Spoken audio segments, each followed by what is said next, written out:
अगर तुमने पिछला एपिसोड देखा है तो तुम्हें अंदाजा होगा कि अब चीजें कंट्रोल में नहीं रहने वाली और अगले एपिसोड में सब कुछ और मैसी होने वाला है, खास तौर पर आरो और काव्या के रिश्ते के लिए, क्योंकि अब बात सिर्फ लड़ाई तक नहीं रही बल्कि सेपरेशन तक पहुंचने वाली है। तो होता क्या है, आरो गुस्से में घर छोड़ने का जो फैसला करता है वो उस पर कायम रहता है।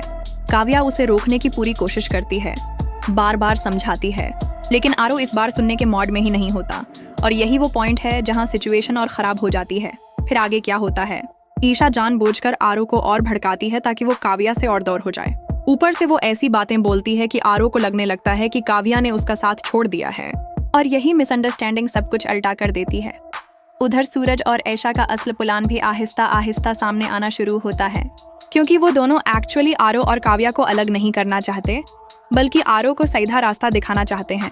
लेकिन मसला ये है कि उनका तरीका बहुत रिस्की है, क्योंकि अगर एक भी चीज गलत हो गई तो रिश्ता वाकई टूट सकता है।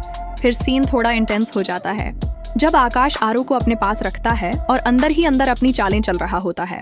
उसे लगता है कि अब वो आरो को मुकम्मल तौर पर अपने कंट्रोल में ले आएगा, लेकिन शायद वो ये नहीं जानता कि खेल अब उसके हाथ से भी निकल सकता है।